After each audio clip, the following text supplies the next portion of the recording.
Welcome to Borderline Furniture RX. I'm Mara and this is project number 30. I am super excited to show you how I gave these bedside tables a new look. All in all, these bedside tables are actually in pretty good condition, except for the top where it has some wear, but we'll take care of that. My cleaning mixture is hot water, Dawn dish soap, and a little bit of TSP substitute. Some steps are just too important to skip, like having a clean surface before painting. It appears that this dresser drawer was dropped and there's a chip on the corner. Where would the world be without Bondo and duct tape? For some reason I couldn't find my putty knife, but a plastic fork works just as well.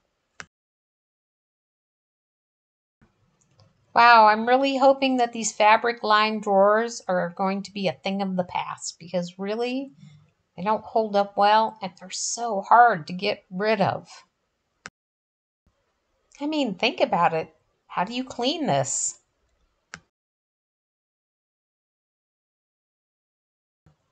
When removing the top coat like this, I usually start out with 120, then 180, and then 220.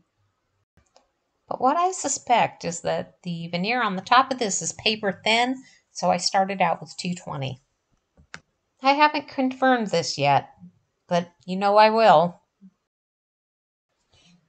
And while I'm out here with the sander, I'm going to get some scuff sanding done. Just a little bit of damage on the corner of this top. I just used some wood filler and sanded it right down.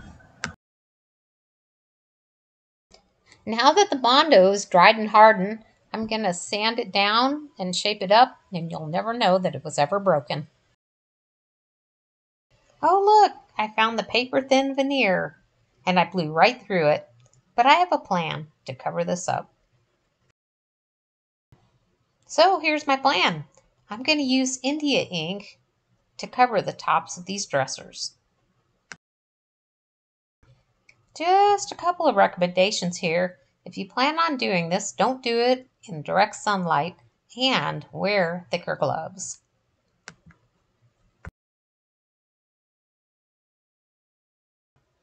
It was either the sun, the color black, or the heat that caused this to dry unevenly.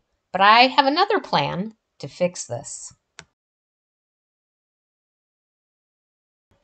I just went back over this with a wet rag and some more India ink, and it corrected the problem. It looks great.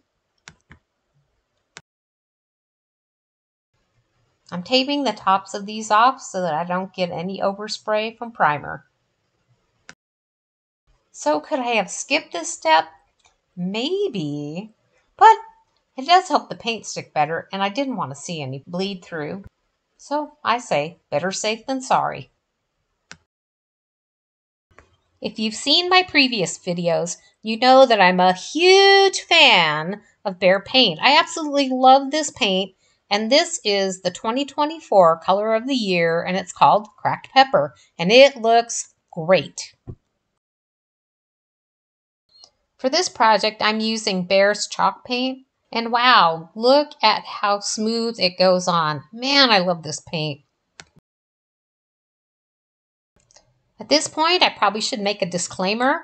I'm not being paid by Behr or Home Depot to say great things about this product. I just really like it.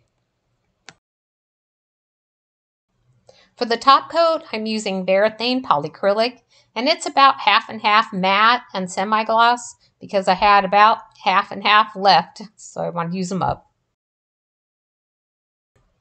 And here's a second shot. Man, I love these colors. This is going to turn out great.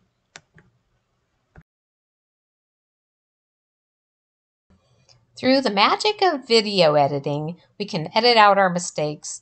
But I think it's good and healthy to show some of the blunders that I do. And so in this case, I've applied the whole drawers with this paste, and then it just made it so crazy trying to lay the paper out.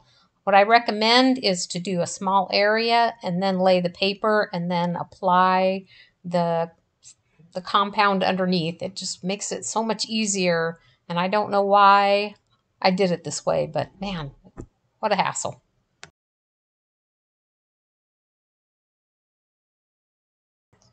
Watching this is super painful, so let's transition to removing the air bubbles.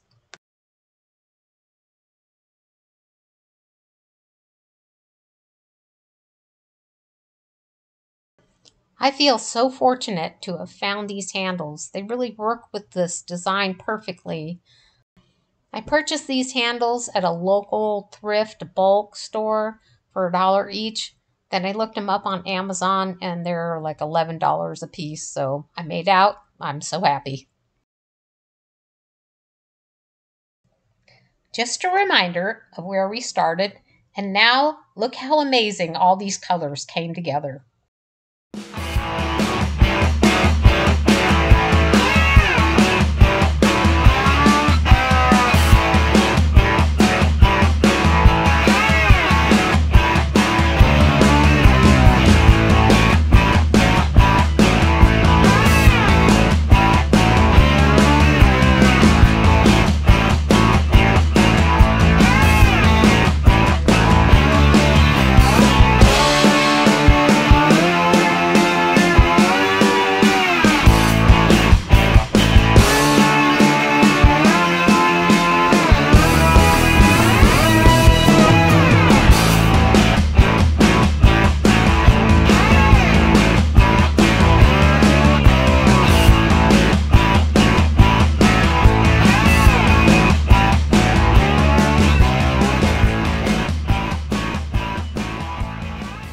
Wow, thank you so much for joining me on this transformational journey.